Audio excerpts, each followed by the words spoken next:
우선적으로 이제 저희가 오늘 비주얼 슬램에 대해서 알아보려고 하는데, 그럼 비주얼 슬램이 무엇인가에 대해서 정의를 한번 찍고 들어가는 게 좋을 것 같아요.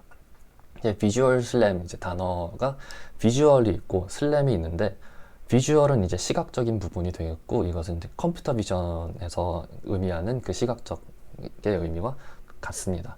뭐 이미지라던가 아니면 비디오 안에서 의미 있는 정보를 추출해내는 거가 이제 컴퓨터 비전이 될 수 있겠죠. 이제 딥러닝 쪽을 하시는 분들께서는 이게 뭐 클래시피케이션, 강아지가 있는지 고양이가 있는지, 디텍션은 이미지 안에서 어디에 이제 특정 뭐 사람의 얼굴이라든지 어떤 오브젝트가 있는 것을 추출할 수 있고, 세그멘테이션과 같이 어떤 픽셀이 어떤 의미를 담고 있는가, 이런 이미지, 이제 인풋이 이미지나 아니면은 비디오로 들어오는데 아웃풋은 의미 있는 정보가 나오게 하는 그런 기술을 컴퓨터 비전이라고 얘기합니다. 슬램은 그에 반해서 이제 로보틱스 기술 쪽에서 온 건데요. 사실 컴퓨터 비전과는 그렇게 크게 초반에는 원래는 관련이 없었던 그런 기술입니다.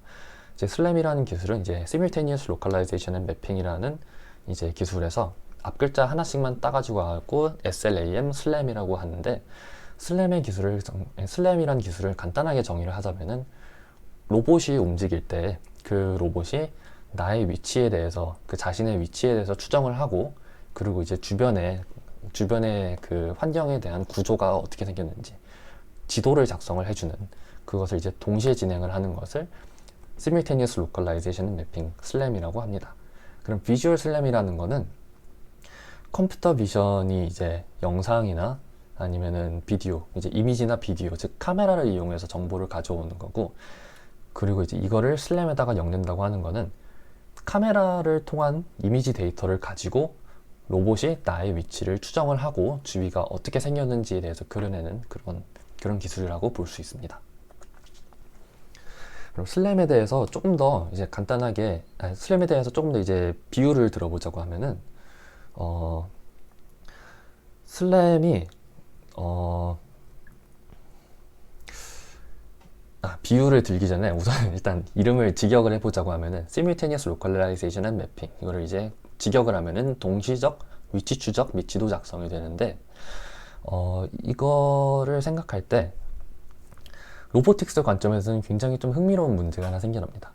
위치 추적이라고 하려면은 나의 위치를 계산을 해낸다는 건데, 내가 어디에 위치해 있냐를 보려고 하면은 주변에가 어떻게 생겼고 그 주변에 있는 환경 안에 내가 어디에 위치했냐를 계산을 할 수 있는 거고, 지도 작성을 하려고 하면은 내가 어디 있는지 정확히 알아야지 주변에가 어떻게 생겼는지 나에 대해서 관계를 이제 만들어낼 수가 있는 건데, 서로 필요하게 되는 거죠. 어떻게 보면은 위치 추적을 하려면 맵에 대한 정보가 필요한 거고, 맵을 그리려고 하면은 나에 대한 정보가 필요한 건데, 이거를 그러면은 어떤 게 먼저 돼야 되냐라는 질문이 먼저 나타나겠습니다. 이거를 가지고 보통 이제 슬램의 치킨 앤 에그 프로블럼이라고 얘기를 하는데, 다양한 이제 슬램 기법들로 이제 이 초반에 그 슬램을 시작할 수 있는 그런 정보를 만들어주는 과정들이 여러 가지 방법이 있고요.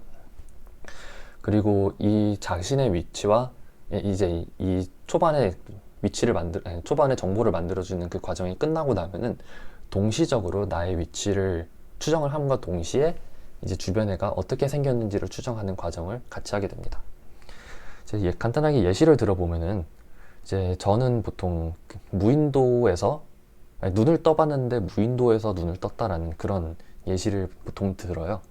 이게 그나마 좀 이해하기가 쉬운 것 같아서, 여러분들이 어느 날 눈을 떴는데 무인도의 해변에서 이제 쓰러져 있었습니다. 눈을 딱 떴는데 이제 주변을 딱 둘러보니까 어딘가 어딘가 바닷가이고 나는 해변에 있다라고는 알 수 있지만, 이제 여러분들은 이제 여러분이 무인도에 있다는 것은 알 수가 없는 거죠.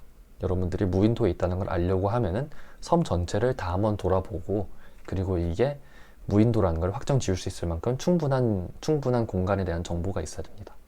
그래서 여러분들은 이제 주위가 어떻게 생겼는지 알아보기 위해서 해변에서 눈을 뜬 다음에 뭐 이제 걸어다니면서 탐색을 하면서 뭐 숲을 지나서 언덕을 지나서 강을 건너서 무인도의 제일 위에 꼭대기에 올라가서 주변을 쫙 둘러봤더니, 사방이 모두 바다네, 나는 무인도에 있네 라고 이제 모든 곳을 탐색을 다 마치고 나서야 아, 내가 무인도에 어디에 있구나라는 그런 이제 정보를 얻게 됩니다. 어떻게 보면은 이제 무인도 전체를 탐색하기 전까지는 내가 무인도에 어디 있는지 모릅니다. 왜냐하면 이게 무인도인지 아닌지도 모르니까. 그럴 때는 여러분들은 이제 여러분들이 눈을 뜬 시점으로부터 이제 위치를 추적을 합니다. 아, 나는 해변에서 눈을 떴고, 숲을 지나갔고, 그리고 뭐 이제 언덕을 지났고, 강을 건너서 지금 내가 현재 위치가 강이라면은 나는 뭐 이제 해변, 숲, 언덕, 강 이런 식으로 이제 기억을 하게 되는 거죠. 이제 모든 무인도를 다 둘러보고 나서야 이제 아, 이 무인도에서 해변은 어디 있고, 숲은 어디 있고, 강은 어디 있고, 언덕은 어디 있고 이런 식으로 알게 되는 거지. 이거를 전부 다 돌아보기 전까지는 나의 위치는 오직 내 제일 처음 초기 위치로부터밖에 알 수 없다는 사실이에요. 근데 이제 슬램에서는 조금 특별한 기능이 하나가 있습니다. 이제 예를 들어서 내가 해변에서 눈을 떴고, 숲을 지났고, 언덕을 갔고, 강까지 갔다가 길을 잃어서 다시 숲으로 돌아오게 됐어요. 근데 그럼 여러분들이 숲을 지나가 보다가, 잠깐, 나 이거 여기 와봤던 데인데? 라고 하면서 이제 자신의 위치를 그때는 숲에서부터 다시 추정을 할 수가 있는 거죠. 숲을 지나서 다시 또 언덕으로 가고 이렇게 됐으면은 나의 위치는 해변, 숲, 언덕, 강, 숲, 언덕이 아니라 그냥 숲, 언덕이 되는 거예요. 그 전체 길을 다 무시를 할 수가 있는 거죠. 왜냐면 내가 와봤던 곳이 어디인지를 아니까. 그래서 슬램이 이제 이러한 비율을 이제 실제로 로봇에 대한 걸로 바꾸게 되면은 이 마우스 포인터가 보이실 텐데 여기서 로봇이 시작을 했다고 해볼게요. 로봇이 이렇게 움직이면서 주변에 있는 지도를 작성을 해나갑니다. 이렇게 쓱쓱쓱 움직이면서 전체를 한 바퀴 다 돌고 나서야 이제 이 방에 대한 정보가 모두 갱신이 되었습니다. 이제 방에 대한 정보가 전부 갱신이 되고 나서야 이제 로봇은 아, 내가 방 안에 어디에 있구나라는 걸 이제 인지를 할 수 있는데요. 이제 슬램의 특징이라고 하면은 이런 내 주위의 환경이 처음 보는 환경임에도 전혀 정보가 없는데도 불구하고 주위의 지도를 만들어서 나의 위치를 정확하게 추정을 할 수 있다는 것에 이제 슬램의 목적이 들어가게 됩니다. 네, 간단하게 지금까지 얘기했던 거를 이제 비율을 싹 빼고 정리를 하자고 하면은 슬램은 내가 지금 어디에 있고 그리고 내가 있는 이곳 주변은 어떻게 생겼는지를 계산하는 기술이라고 생각을 하시면 편할 것 같습니다. 그리고 슬램은 이제 처음 눈을 뜬 장소 초기 위치로부터 나의 위치를 지속적으로 측정을 해나가고요. 그리고 내가 현재 있는 위치가 이전에 혹시 왔던 곳이라면은 그것도 인식을 해서 지금까지 왔던 그 경로를 재수정을 할 수 있습니다. 이런 기능을 루프 클로저라고 하고요. 그리고 슬램 프로그램이 다 끝나고 나면은 그러면은 주위에 있는 주위의 환경에 대한 전체적인 지도를 알 수 있고, 그리고 이 지도 안에서 어떤 곳을 우리가 지나왔는지에 대한 정보도 함께 알 수 있습니다. 자, 그러면은 지금 영상을 하나 보여드리려고 하는데, 이거는 ORB 슬램이라고 굉장히 유명한 이제 슬램 기법 중 하나입니다. 이게 보시는 것처럼 커서가 사라진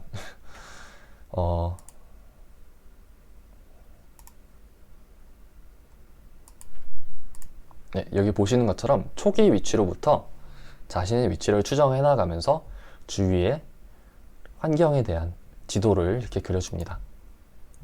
쭉 그려주는데 여기에 위치에 대해서 다 표현을 하려고 하면은 아직 전체 지도에 대해서 알지 못하기 때문에 쭉 백트래킹을 해서 첫 위치로부터 나는 어디로 왔다 라고 이제 표현을 하게 됩니다. 근데 그러다가 여기쯤에 보이시나요? 여기 첫 위치와 관계가 맺어져서 이렇게 원이 그려진 거. 여기에 왔었을 때 이제 어떤 작용이 일어났냐면은 내가 이전에 봤었던 환경과 지금 보는 환경이 똑같아. 나 여기 와봤던 곳인 것 같아 라고 해서 이제 관계를 맺어준 거고, 그리고 이것을 루프 클로저라고 합니다. 그렇게 돼서 이제 슬램이 다 끝나고 나면은 어떤 거를 얻을 수 있냐라고 하면은 이런 것 여기 보이시는 것처럼 주변에 환경에 대한 지도가 나오고요. 그리고 카메라가 움직였었던 궤적이 전부 이렇게 그려지게 됩니다. 이것을 이제 저희가 슬램 기술이라고 얘기를 하고, 이것을 카메라를 이용해서 했었을 때 저희가 비주얼 슬램이라고 얘기를 할 수 있습니다. 네, 이제 그러면은 슬램을 저희가 이제 특정 산업 분야에다 적용을 해서 예시를 들어볼게요. 방금 저희가 슬램의 목적이 나의 뭐 로봇, 카메라 등등 나의 XX가 어디에 있나를 알아내는 것, 플러스 내 XX, 뭐 로봇 카메라가 들린 곳은 어떻게 생겼나 라는 걸 알아내는 거라고 했는데, 이게 자율주행차나 아니면 자율비행 드론 같은 경우에다가 적용을 했을 때는 내 자동차가 지금 도로 위에 어디에 위치해 있는가를 계산하는 게 내 XX가 어디에 있나가 될 수가 있고, 그리고 내 XX가 들린 곳은 어떻게 생겼나, 이건 루프 클로저의 개념이긴 한데 이거 말고 매핑에 대한 개념으로 얘기를 해보자면은 도로와 인도의 경계는 어디에 있지? 내가 갈 수 있는 곳과 갈 수 없는 곳은 어떻게 나눠져 있지? 라고 이렇게 볼 수 있습니다. 그리고 이제 완전 로봇 쪽에다가 이거를 적용을 해보자고 하면은, 로봇 쪽에서는 생각하기 쉬운 예시가 인천공항에 있는 에어스타라는 로봇도 있고, 지금 배달의 민족하고 뭐 로보티즈 쪽에서 개발하고 있는 라스트 마일 배달 로봇, 아니면은 이제 물류 로봇 쪽, 이제 공장에서 사용하는 물류 로봇 쪽에서는 이제 내 XX가 어디가 있냐, 이거를 내 로봇이 지금 어디에 있지, 뭐 인천공항 어디에 있지, 공장 안에 어디에 있지 라는 것, 그리고 내가 가고 싶어하는 목적지는 어디인가, 그런 것들에 대해서 이제 질문을 던질 수 있는, 그리고 질문을 풀어주는 데 사용되는 기술이라고 볼 수 있습니다. 가상현실, 증강현실 쪽에서도 이제 슬램이 많이 사용되는데, 이제 이쪽에 슬램이 적용된다고 하면은 내가 지금 쓰고 있는 이제 스마트 헤드 마운트 디스플레이 아니면 스마트폰이 어디에 있지, 3D 공간 안에 어디에 위치해 있지 라고 이제 질문을 던질 수 있고, 그리고 이제 주변에 생긴 맵들에 대해서 맵 위에 어디에 가상의 물체가 얹어져야 되는 건지에 대한 질문을 던질 수가 있습니다. 근데 이제 이 슬램이 그러면은 아까 저희가 목표가 뭔지 뭐 알아봤고 했는데, 슬램에 이제 다른 비슷한 슬램과 비슷한 목적을 해나가는 알고리즘들이 많이 있는데요. 뭐 스트럭처 프롬 모션이라든지 비주얼 오도메트리라든지 이런 것들이 있는데, 이제 슬램을 그 기술들에서 구분하는 그런 특징이 하나가 있습니다. 첫 번째로는 이제 이게 실시간으로 돌아야 됩니다. 슬램은 무조건 실시간으로 돌아야 됩니다. 실시간으로 이거를 계산을 하려고 하면은 이제 이 실시간이라는 개념은 이제 카메라가 1초에 30번 이미지를 찍어낸다고 하면은 그 계산들이 매 카메라 프레임 이제 첫 이미지를 뽑고 그 다음 이미지가 오기 전에 모든 계산을 다 맞춰야 된다는 얘기예요. 그러니까 1초에 30 프레임이라고 하면은 뭐 33m초 정도 되지 않을까요? 33m초라면은 그렇게 긴 시간은 아니거든요. 근데 그 안에 모든 계산을 다 맞춰야 됩니다. 그렇게 하려면은 33m초 안에 이것들을 전부 계산을 하려고 하면은 알고리즘 자체가 우선 굉장히 가벼워야 됩니다. 근데 가벼운 알고리즘을 쓰려고 하면 또 문제가 생기는 게, 계산을 충분히 안 한다라고 이제 생각을 할 수도 있어요. 알고리즘 자체가 효율적이면 상관이 없는데 어쩔 수 없이 성능을 깎아야 되는 경우가 생길 수가 있습니다. 그런 경우는 성능이 낮아지기 때문에 속도와 성능에 대한 트레이드 오프가 굉장히 이제 슬램에서 이제 포커스가 되기도 하고요. 그렇게 해서 예를 들어서 이제 우리가 원하는 속도, 우리가 원하는 성능에 딱 맞는 알고리즘을 찾았다고 해도 이 알고리즘이 항상 어떠한 상황에서도 다 쓸 수 있는 그런 전제가 있지가 않기 때문에 어떠한 상황에서도 사용할 수 있는 알고리즘이란 뜻의 이제 로버스트네스, 강인함, 문제가 생겨도 금방 돌아올 수 있고, 그런 알고리즘을 또 써야 된다는 점, 그렇게 있습니다. 그래서 슬램에서는 이 세 개를 굉장히 중요하게 보고요. 이게 가벼운 알고리즘, 가벼우면서 잘 도는 알고리즘, 가벼우면서 잘 돌면서 동시에 되게 강인한 알고리즘, 이렇게 세 개가 됩니다. 그리고 마지막으로 이제 좀 고려할 점이 생기는 게 하드웨어가 고려할 점이 생깁니다. 예를 들어서 카메라는 뭐 1초에 30번 이미지를 프레임을 받아오는데 프로세서가 좋으면은 알고리즘을 더 빨리 돌릴 수가 있잖아요.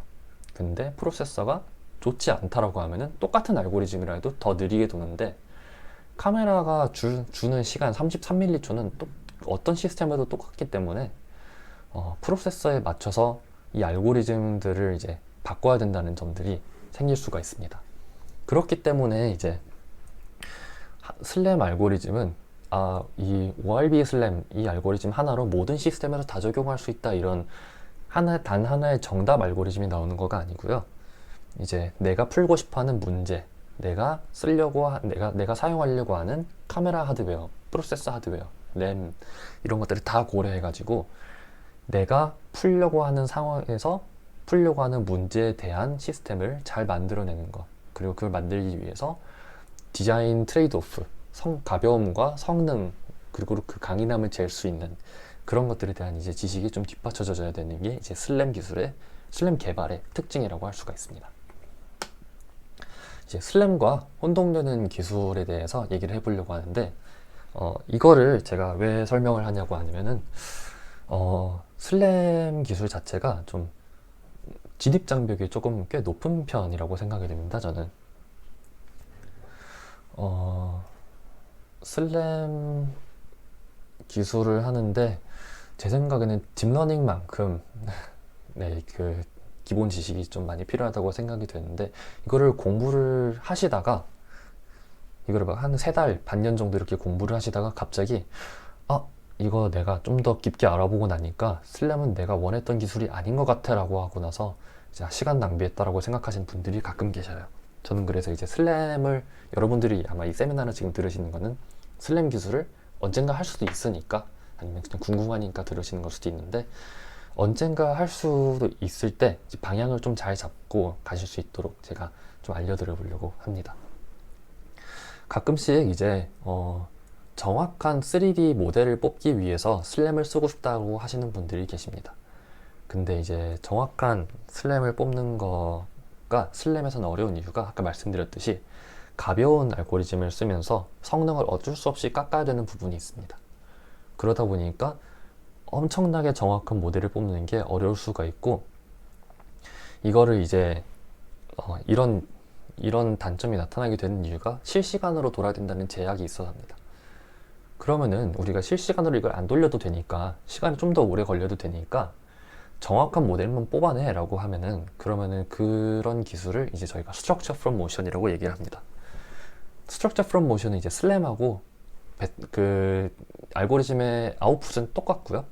이제 3D 모델이 나오고 지금까지 카메라가 지나왔었던 그 트라젝토리를 역시 갖고 있고요.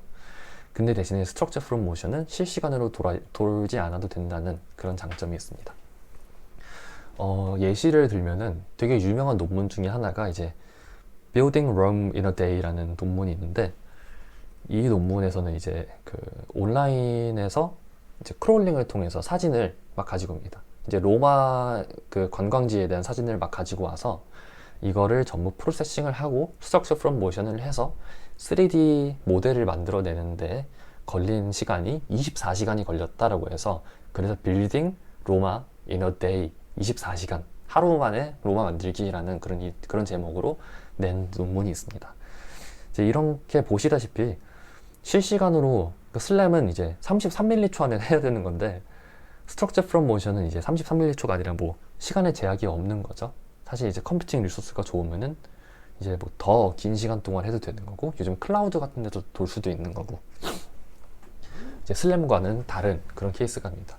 은근히 많은 분들이 난 매핑을 하고 싶은데 근데 이제 정확한 매핑을 하고 싶은데 슬램을 쓰는 게 답인 것 같다라고 하시다가 나중에 알고 보니까 아닌 것 같다라고 하시는 분들이 있어서 이거 처음에 먼저 좀 갈라놓고 시작을 하겠습니다. 비주얼 오도메트리라는 기술도 있는데요. 이거는 이제 슬램의 서브셋 기술이라고 보시면 됩니다. 슬램 같은 경우는 아까 제가 말씀드렸던 루프 클로저라는 기능이 있기 때문에 내가 왔던 곳에 다시 돌아오게 되면은 여긴 아까 왔던 곳인데 라고 하면서 지금까지 왔던 경로를 수정을 할 수 있습니다. 근데 이제 비주얼 오도메트리 같은 경우는 그런 기능이 전혀 들어가 있지 않고 단순히 그냥 내가 이전 프레임에 비해서 이전에 있었던 위치에서 지금의 나는 어디 있나, 이거를 지속적으로 반복해서 가는 게 비주얼 오도메트리입니다.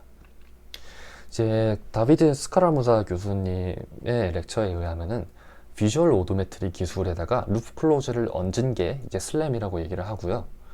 그리고 이런 그 슬램 기술에서 실시간성을 뺀 게 Structure from Motion이라고 이제 표현을 해줍니다. 그리고 이제 파스 플래닝, 자율주행 하시는 분들이 이제 슬램을 좀 하고 싶다라고 이제 오시는 분들이 많은데, 파스 플래닝의 개념과 슬램의 개념을 조금 헷갈리시는 분들이 많이 계십니다. 이제 파스 플래닝과 슬램이 어떻게 다르냐고 하면은, 파스 플래닝은 단순히 어떤 지도가 있을 때 A 지점과 B 지점을 놓고 나서 이거를 갈 수 있는 최단 거리를 구해내라라는 그런 문제예요. 슬램하고 겹치는 기술이 아무것도 없습니다. 대신에 파스 플래닝을 할 때 사용되는 그 지도가 이제 슬램에서 만들어낼 수 있다라는 점이 되겠죠. 그러니까 이분들이 사실 원했던 거는 슬램을 끝나고 나서 나온 지도를 가지고 파스 플래닝을 하고 싶다라고 되는 거지, 슬램과 파스 플래닝을 같은 기술이라고 생각을 하시면 안 됩니다. 가끔씩 이제 좀 어려운 기술 하고 싶으신 분들 중에 슬램과 파스 플래닝을 동시에 하려고 하시는 분들이 계신데, 저는 이거 굉장히 어려운 기술이라고 생각하고, 나중에 잘 되시는 분들이 있으면은 논문을 한번 공개해 주시면은 저도 재밌게 읽을 수 있을 것 같습니다. 슬램 같은 경우는 근데 슬램이 아까 보셨던 것처럼 맵이, 슬램에서 생각하는 맵은 로우 맵이라고 해서 포인트 클라우드 형태, 점 형태로 나와 있습니다. 그렇다 보니까 이 3차원 공간 안에서 이 점들 사이에 공간이 있는지 없는지, 벽이 있는지 없는지 구분을 할 수가 없습니다. 그래서 사실 이제 슬램 쪽에서 매핑 단계에서 이제 추가 프로세싱을 해서 옥토맵이라든지 이런 것들로 이제 블록 형태로 만들어져서 이곳은 벽이다, 아니다를 이제 걸러주는 그런 작업이 필요하고요. 그래서 이제 갈 수 있는 곳과 없는 곳들을 정확히 구분을 할 수 있어야지, 그래야지 이제 파스 플래닝이 가능하게 되집니다. 이 작업을 하지 않으면은 그냥 벽이 어디인지 모르기 때문에 실제로 벽이 있어도 슬램 맵에서는 점으로만 표현이 되어 있고, 이 점들 사이로 지나가서 파스를 재려고 할 겁니다. 그거는 우리가 원하는 게 아니니까 슬램에서 매핑 부분을 조금 더 공부를 하시면은 이제 그 파스 플래닝 하시는 분들께 조금 더 도움이 될 수 있지 않을까 생각합니다. 그리고 이제 포토그라메트리와 이미지 스티칭, 이 두 개는 어느 정도 연관이 있는 기술이긴 한데요. 이제 슬램과 이제 피처 디텍션, 피처 디스크립터, 매칭 이런 부분에서도 상당히 공통점이 많이 있는 기술이라고 생각하실 수 있습니다. 포토그라메트리는 이제 이미지, 사진을 이용해서 뭔가를 측량하고 측정하려고 하는 기술인데, 3D가 아니어도 할 수 있다는 점이 이제 포토그라메트리의 그게 되겠습니다. 그리고 카메라 포즈를 인식하려고 하는 노력이 슬램에 비해서 훨씬 더 적고요. 루프 클로저라는 개념이 들어가 있지가 않은 것으로 알고 있습니다. 그러니까 포토그라메트리는 스트럭처 프롬 모션과도 좀 닮은 부분도 있긴 한데, 쉽게 생각하시면은 구글이 이제 인공위성을 사용해서, 아니면 이제 UAV 같은 걸 사용해서 구글 어스의 지도, 구글 맵의 지도를 이렇게 사진을 위에서 항공 사진을 이어나가는 2D 이미지에서 2D 이미지를 붙이고 이어나가는 그런 것들을 이제 포토그라메트리, 이미지 스티칭이라고 생각하시면 좋을 것 같습니다. 그러니까 슬램과는 조금 다른 기술이 됩니다. 슬램은 3D에서 하고 싶어 하는 거고요. 멋진 사람 응원해요 힘. 감사합니다. 이제 제가 이거에 대해서 조금 더 풀어서 적은 게 있는데, 아직 파스 플래닝과 포토그라메트리, 이미지 스티칭에 관련돼서는 업데이트는 되지 않았지만 추후 업데이트 할 예정이니까, 이제 슬램이란이라는 글에서 제가 지금까지 표현했던 것들을, 제가 지금까지 말씀드렸던 것들을 여기서 확인하실 수 있을 겁니다. 자, 그럼 이제 슬램의 종류에는 어떤 게 있냐라고 보면은 이렇게 4가지가 있다고 저는 생각합니다. 이제 좀 뭐 레이더 슬램, 뭐 소나 슬램 막 이런 것들도 있긴 한데, 그런 것들은 그쪽은 아직은 제가 빼놨고요. 제가 지금 생각하고 있는, 지금까지 말씀드렸었던 로보틱스, 자율주행 로보틱스, 그리고 이제 AR, VR 쪽에서 많이 사용되는, 이제 많이 하시는 분들이 계신 것들 위주로 일단은 좀 모아봤습니다. 첫 번째는 이제 비주얼 슬램. 비주얼 슬램이 이제 카메라를 사용해서 하는 슬램이라고 아까 말씀을 드렸는데요. 여기서 종류가 한 2개에서 3개 정도로 나눠집니다. 첫 번째는 이제 모노큘러 슬램. 즉 모노큘러는 모노는 하나라는 것을 뜻을 하고 카메라 하나로만 슬램을 한다는 얘기가 됩니다. 이런 식으로 이제 슬램을 하게 되는 거고요. 스테레오 슬램 같은 경우는 이제 카메라가 2대 이런 식으로 이제 2개가 붙어 있는 카메라가 이제 한다고 하면은 이제 슬램을 한다면은 그럼 이제 양한 카메라 스테레오 슬램이라고 얘기를 합니다. 그리고 이제 뎁스 카메라나 아니면 스테레오 슬램도 RGB 슬램이라고 불리긴 하는데 이제 RGB는 보통 저희가 컬러 이미징을 얘기를 하고 D는 뎁스를 의미를 해서 뎁스 카메라를 이용한 슬램, 뎁스 정보를 이용한 슬램이라고 뜻해서 RGB 슬램이라고도 하는 방식이 있습니다. 그거는 이제 여기 보이시는 인텔 리얼 센스 이런 카메라가 뎁스 카메라인데요. 이제 이런 카메라들을 가지고 이제 슬램을 하게 될 경우 RGB 슬램이라고 얘기를 합니다. 보통 모노큘러 슬램이라든지 스테레오 슬램, RGB 슬램이 요구하는 하드웨어가 다르기 때문에 역시 들어오는 데이터도 다르고 이제 사용되는 알고리즘도 많이 다릅니다. 그래서 이제 나는 모노큘러 카메라를 가지고 있는데 RGB 슬램을 하고 싶어. 나는 스테레오 슬램을 하고 싶어. 그런 거는 이제 말이 잘 되지 않는다고 할 수가 있습니다. 그리고 이제 비주얼 이너셜 슬램이 있는데요. 비주얼은 아까 말씀드렸던 것처럼 카메라를 뜻하고 이너셜은 관성을 뜻합니다. 관성은 이제 IMU 센서를 얘기하는 것을 이제 뜻하는데요. 보통 스마트폰 안에 IMU 센서가 들어가 있습니다. 그래서 보통 스마트폰에서 비주얼 이너셜 슬램을 많이 하기도 하고 드론 쪽에서도 많이 합니다. 이제 IMU 센서에 대해서 잠시 얘기를 하자면은 이 IMU 센서는 데이터를 갱신을 하는 게 카메라보다 훨씬 빠릅니다. 카메라가 이제 보통 요즘 스마트폰에 잘 들어가 있는 거는 뭐 30fps, 60fps 이렇게까지 뽑아낼 수 있는데 그 위로는 보통 더 어렵습니다. 머신 비전 카메라로 옮겨가면서 뭐 ISP가 굉장히 좋은 거라든지 아니면은 그 레졸루션을 많이 낮춰서 처리할 데이터량을 줄여서 FPS를 뭐 120, 200까지 끌어올린 건 있기는 한데 그런 건 굉장히 좀 특수한 케이스라고 볼 수가 있고요. IMU 같은 경우는 기본이 100Hz, 1초에 100번, 1초에 200번, 1초에 400번 막 이렇게까지도 찍어낼 수 있습니다.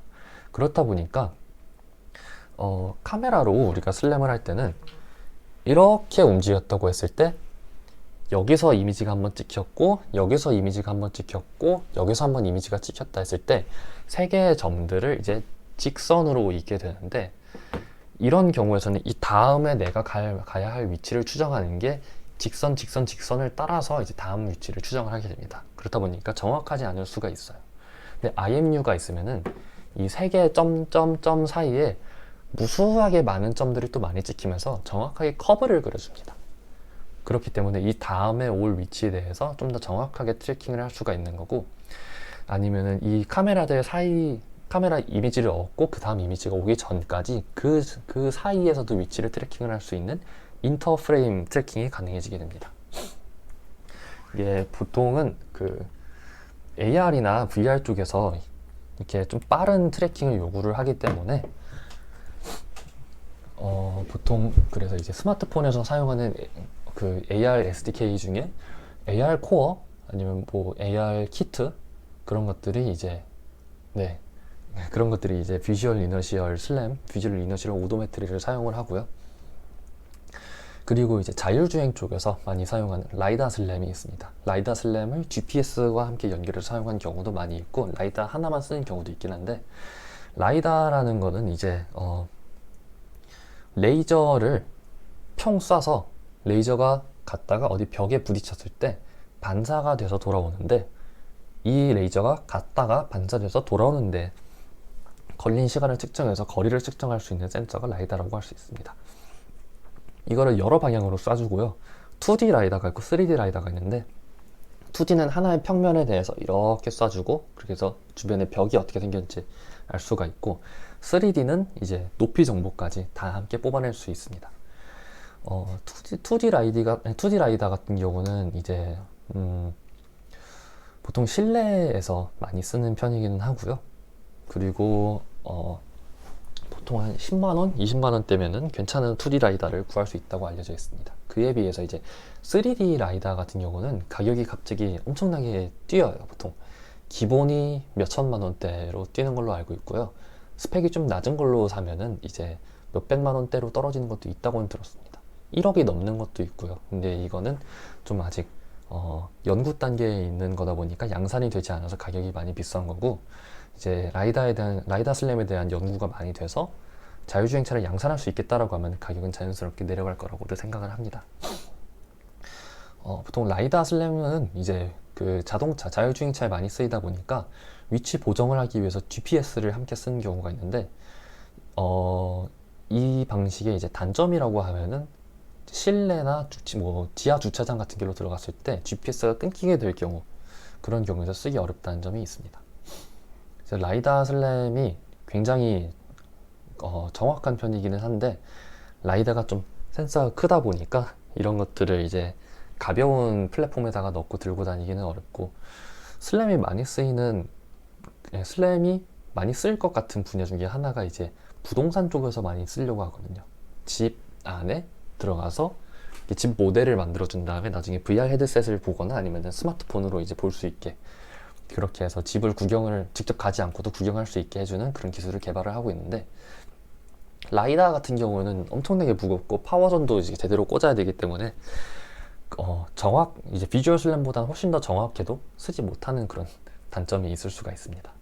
비주얼 슬램은 그에 비해서 이제 카메라가 라이다에 비해서 좀 많이 싼 편이기도 하고, 여러분들이 이제 라이다를 정말 쓰고 싶다고 하시면은 어디 좀 자율주행 쪽을 하는 기업이라든지 아니면 큰 대기업에서 라이다를 혹시 갖고 있으면 거기서 해도 되고, 아니면 자동차 쪽, 이제 자율주행 쪽에 대학원 랩실로 들어가시는 방법밖에 없는데, 그 전까지는 이제 데이터셋밖에 사용하지 못하고.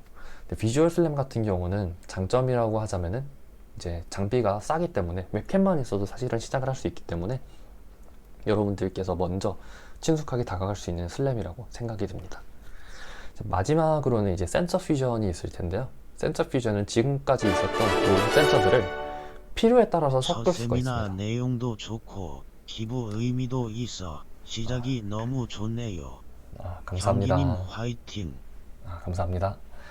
네, 센서 퓨전 같은 경우는 이제 최대한 어떻게 하면은, 그러니까 내가 지금 PC에서 이제 프로세서 성능을 최대한까지 내가 끌어올려 볼 테니까 센서의 제한도 내가 제한을 두지 않고 다 쓸 수 있는 거 다 해볼 테니까 어떻게 해야지 가장 정확하고 좋은 슬램 시스템을 만들 수 있을까 해서 이제 카메라와 라이다를 섞어본다던가, 카메라, 라이다, GPS, IMU를 섞어본다던가, 스테레오 카메라 여러 대, RGBD 카메라 여러 대, 라이다, IMU, GPS 다 섞어서 어떻게 하면은 정확한 로컬라이제이션 시스템을 만들 수 있을까, 이런 거에 대한 그런 이제 방법론이라고 할 수가 있는데요. 보통 이제 자율주행 쪽은 로컬라이제이션이 잘못돼서 자율주행차가 자신의 위치를 잘못 파악해서 벽에 들이받거나 다른 차에 들이받았을 때 인명피해가 날 수 있기 때문에 이제 좀 정확한 로컬라이제이션을 위해서 이제 어떠한 방법과 수단을 가리지 않고 하려고 하는 방식이라고 볼 수가 있습니다. 되게 어려운 분야이기도 하고요. 이제 방법이 되게 많이 있기 때문에 단 하나의 정해진 방법이 있다고 볼 수가 없습니다. 그래서 이쪽엔 굉장히 리서치가 많이 되고 기업 쪽에서도 많이 건들고 있는 리서치라고 볼 수 있습니다. 지금까지 보신 이 이제 트렌드를 다시 한번 좀 더 보고 싶고, 그리고 이제 어떤 방법론들이 있는가를 제대로 보고 싶으시다면은 이제 장 2020년 A Survey of Simultaneous Localization and Mapping with an Envision of 6G Wireless Network, 이 논문을 보시면 좋습니다. 이게 원래는 19년 여름쯤에 나왔던 논문인데 이게 없었어요. 6G 와이어리스 네트워크라는 정보가 없이 그냥 슬램에 대한 서베이, 그러니까 어떤 방법론들이 있는가에 대한 거였는데 이게 저널에 내려고 했는데 억셉이 안 돼서 그런 건지 조금 과하게 욕심을 부려서 6G가 나타난다고 하면은 슬램이 어떻게 될 것인가라는 그런 좀 미래지향적인 그런 논문을 적었는데 되게 괜찮은 논문이라고 생각합니다. 이걸 보시고 나면은 현직자분들께서는 여기서 이거 괜찮아 보이는데 나도 한번 써볼까라고 생각을 하실 수가 있을 것 같고, 학생분들 같은 경우에서는 전체적인 트렌드를 읽고 어떤 기술이 좋고 아닌지에 대해서 볼 수 있는 좀 좋은 논문이라고